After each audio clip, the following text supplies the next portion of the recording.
Okay, this is now looking at lesson 2. This we're going to focus on the ghost, which is a really profound character, ghost of Hamlet. And actually, I started by looking at the court scene in Act 1, Scene 2. Now I'm going to go back to the way Shakespeare opens this play. And the title is "I could a tale unfold, whose lightest word would harrow up thy soul," which is the ghost's kind of narrative of his suffering and how just speaking could affect Hamlet this way. The play, there's so much that can be said already about the first line. Who's there? What's odd in the literal sense of who's there is Francisco's on the watch, and Bernardo comes on stage, and he's the one that asks who's there, which is really strange. It's kind of inverted. It should be the watch, Francisco, who should be calling out to the person approaching. That's already gives us this upside down world. We also get an old theater joke of some actors calling out, like, who's there? And there are people. There's the place is filled. The audience is present. This really strange and odd and unsettling opening is already filled with so much interpretive power. It's really amazing. Nay, answer me. Stand and unfold yourself. Reveal that which is hidden. Kind of speak the truth, right? Long live the king. I've edited these things, obviously. There's a lot more text, but Bernardo, you come most carefully upon your hour. 'Tis now struck 12. Get thee to bed, Francisco. For this relief, much thanks. 'Tis bitter cold, and I'm sick at heart. So we get the atmosphere of cold, fear, paranoia, somewhat very simple language. Later in the scene, Marcellus is another soldier, and they're speaking. What has this thing appeared again tonight? This thing. I have seen nothing. Horatio says it's but our fantasy. It's imagination. And will not let belief take hold of him. Here we already get a little portrait of Horatio, the skeptical philosopher.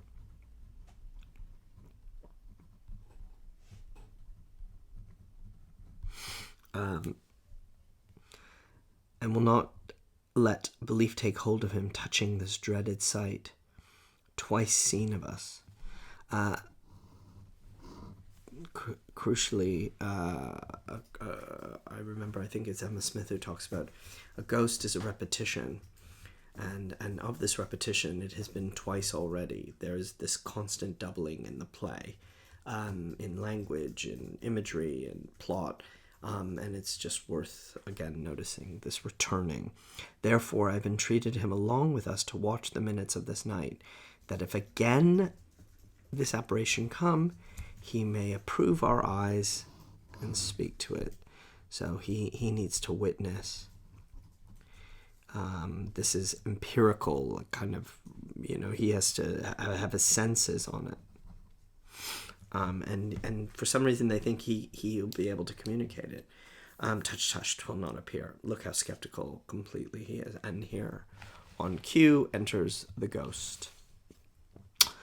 Peace, break thee off. Look where it comes again. In the same finger, like the king that's dead. Thou art a scholar. Speak to it, Horatio. He's learned. He's studied. This apparently gives him some kind of power, maybe, to approach or appreciate or communicate.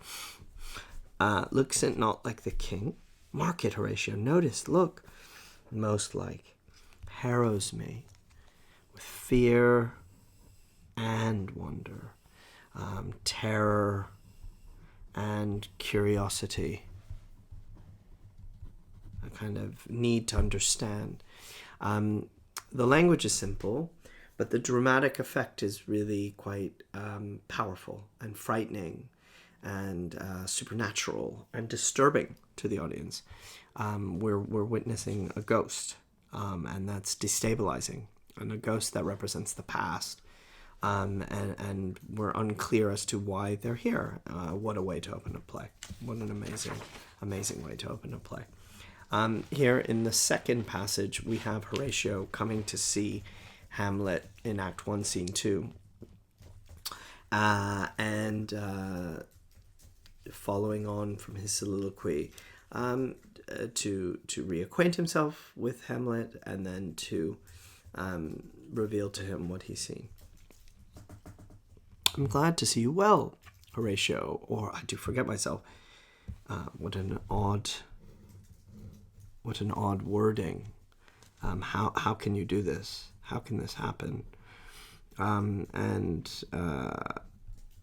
Forgetting and remembrance are going to be something that continue to play. It's a very interesting text there. The same, my lord, and you, your poor servant ever. They're old friends. They're friends at school. They're just playing, and they're so happy to see each other. Sir, my good friend, I'll change that name with you. And what makes you from Wittenberg? Why are you not at school? My lord, I came to see your father's funeral. I pray thee don't mock me, fellow student. I think it was my mother's wedding. And here we get that, that pairing.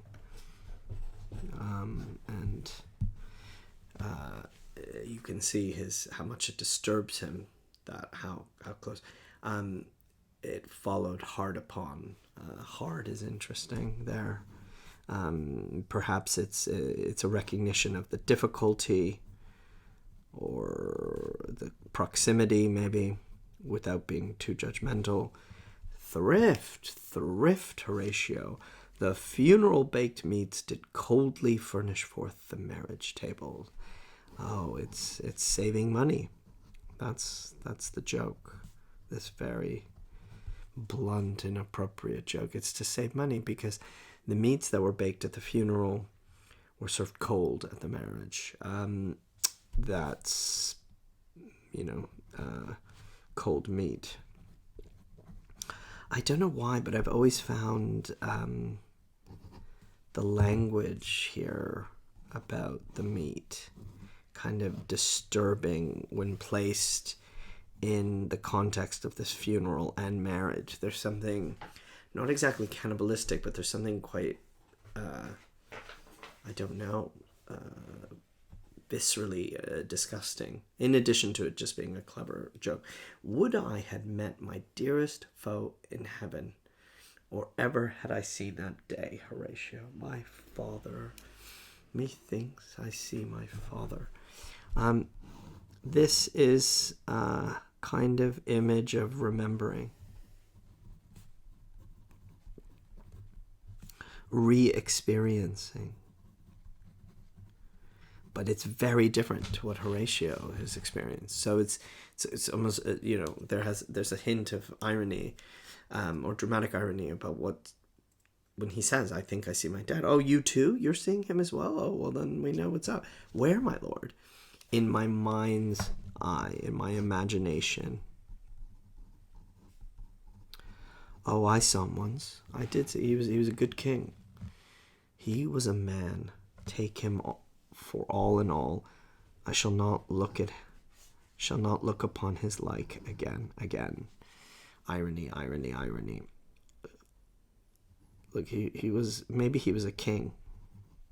Maybe he was a man. You know what he was, actually? He was my father, but we don't get that very much.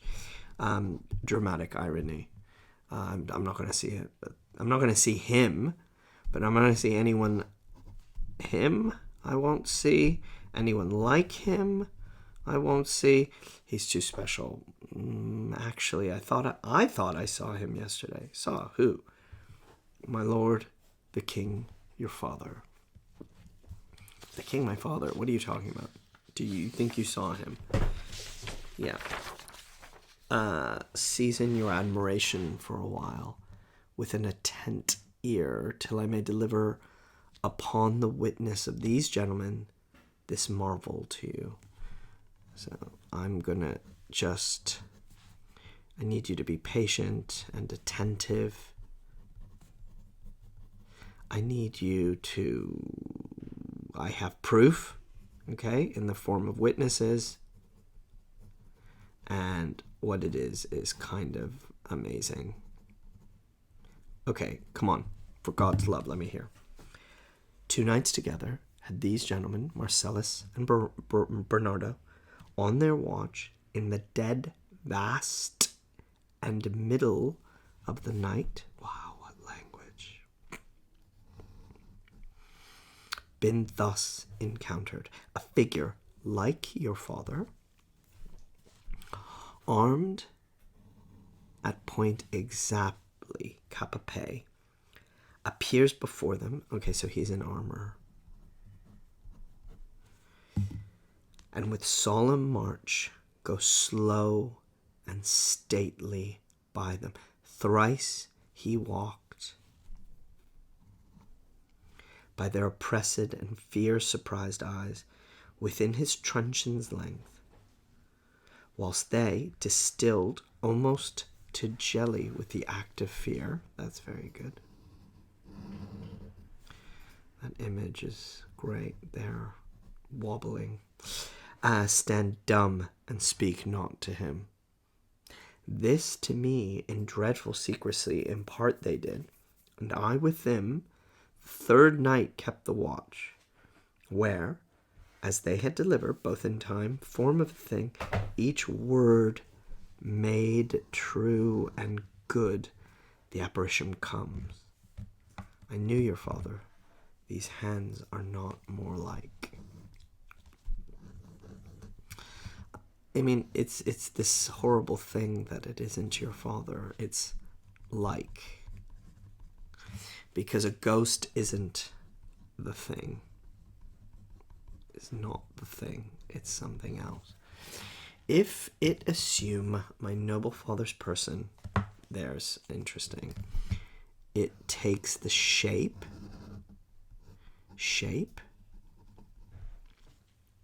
I'll speak to it. Though hell itself should gape and bid me hold my peace. I pray you all, if you have hitherto concealed the sight, let it be tenable in your silence still. Hide these truths. These facts. There's this constant spying and understanding and learning in the play, and he says, "Look, I need you to conceal these." And whatsoever else shall happen tonight, give it an understanding, but no tongue. Sight, tongue. I require your loves, so fare you well. Upon the platform betwixt 11 and 12 I'll visit you. Our duty to your honor.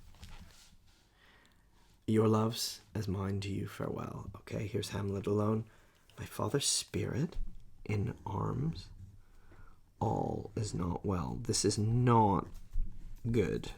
This can't be good to have this spirit.